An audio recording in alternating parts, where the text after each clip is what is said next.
Aš priminsiu ir prisiminiau dabar pats, ką kalbėjo premjerė Ingrida Šimonytė, eidama į šitas pareigas ir formuodama ministrų kabinetą. Dėl reputacijos. Pagrindinis jos kriterijus buvo, jeigu jūs pateksit į rimtą konfliktą interesų, jeigu jūs prisidirbsit, trumpai tariant, liaudiškai, aš tikrai jūsų neginsiu. Tas buvo ir viešai, ir neviešai pasakyta. Ir šito principo, man atrodo, laikosi.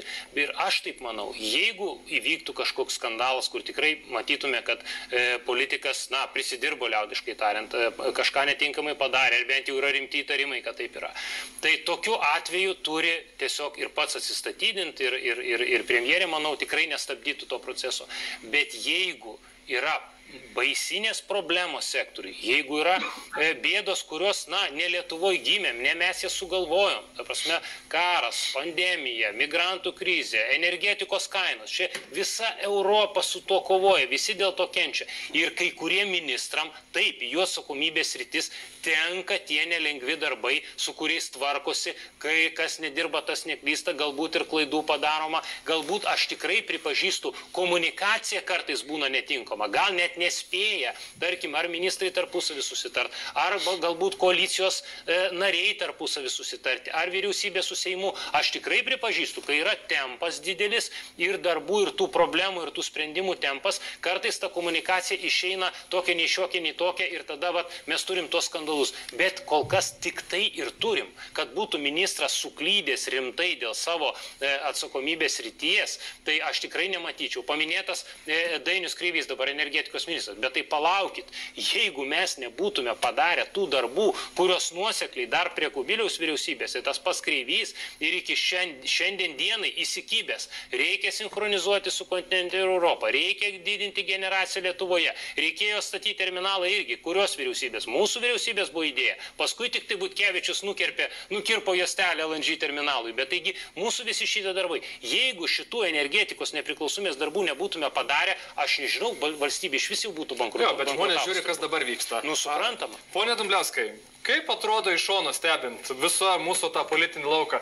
Reiktų ar nereiktų vyriausybėje keisti kažkurios tai ministrus? Gal iš tiesų, kaip sako ponas Sysas, būtų nuimta tam tikra įtampa nuo tos, imkim, vyriausybės ir nuo konservatorių partijos. Gal žmonės biškai nuleistų tą garą ir nebebūtų tokio didesnio pasipiktinimo? Jūs visi trys, manau, puikiai pažįstate ekonomistą Raimundą Kuodį. Kuodis savo interviu dažnam pabrėžia, kad šiuolaikinė politika tai yra komunikaciniai žaidimai.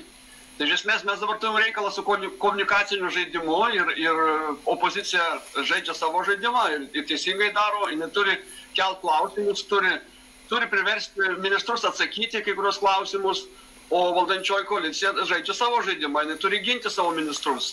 Ir čia eiliniam žiūrovui taip sėdint, sakykime, žiūrint šitą laidą, manau, kad sunku susidaryti tikrą vaizdą, nes to vaizdo iš esmės labai sunkiai apčiuopiamas. Tačiau tai, kad kai kurie ministrai, tie patys, kur buvo minimi, turi problemų savo darbe, sakykime, tai akivaizdu bent jau, sakykime, iš viešos erdvės. Vien tik tais, sakykime, aplinkos ministro įsakymus ėmė analizuoti STT ir įžvelgė korupcijos galimybę, tai, manau, komentarai nereikalingi. Tada kam dirba tas ministras? Ar bendrajam gėriui, ar atskirom interesų grupėm? Dabar dėl pono Kreivio, tai vėlgi kartais jausmas, kad jis neadekvačiai suvokė situaciją.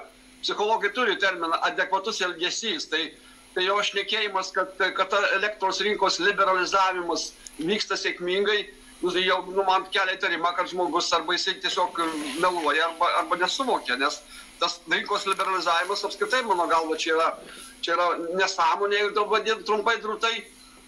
Elektra netokia prekė, kad būtų galima su ją žaisti, tai turėtų būti valstybės monopolis, mano gilių įsitikinimu, nes be elektros dabar elektra tūkstančiai žmonių numirtų Lietuvoje.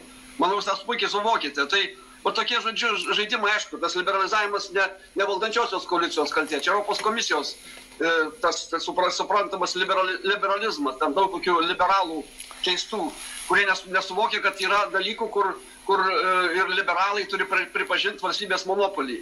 Tai susikrauna viskas į krūvą ir mes dabar žaidžiame savotiškai, bet vis tiek aš esu už interpeliacijas, kadangi interpeliacijos privers ministrą viešai atsakyti į klausimus. Ir čia opozicija turi savo darbą daryti, jie galų gale gauna už tai atlyginimus.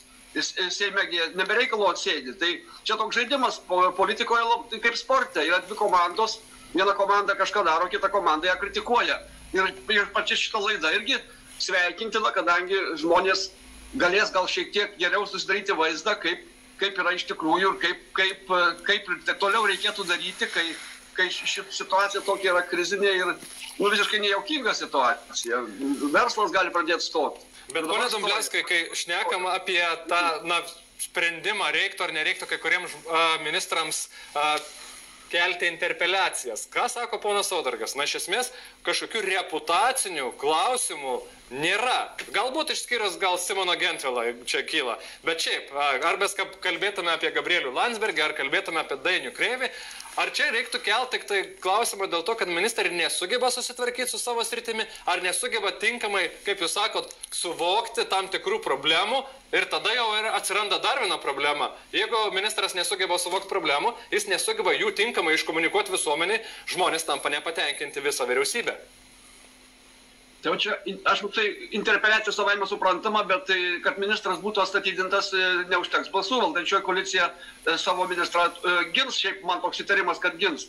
Tačiau valdančioji koalicija turi galvoti apie rinkimus artėjančius. Šiek 2 metai ne tik daug ir ta reputacinė prasme, aš manyčiau, kad reikėtų bent jau Tėvynės sąjungos strategams pamastyti, nes jeigu jie taip užsispyrus, yra toks jausmas, kad toks yra dabar savotiškas, kai sako kažką daryti, tai tada kaip priešinga, kad kaip vaikai reaguoja. Nedaryk to, tai vaikai būtinai tą daro.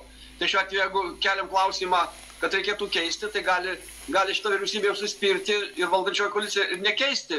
Toks būtų kaip tam tikra psichologinė reakcija, normali žmogiška reakcija į tą reikalavimą. Tai čia reikėtų valdančiai koalicija nuspręsti, kiek reputacinė arba politinė prasme tas ministrų keitimas jai naudingas, bet interpeliacijos tai būtinai reikalingos ir ministrai turi viešai atsakyti į opozicijos klausimus ir opozicija turi tuos klausimus pateikti kuo labiau išsamesnius ir kompetentingai parodyti savo išmanymą. Ir opozicija turi specialistų energetikoje ir aplinkosaugoje.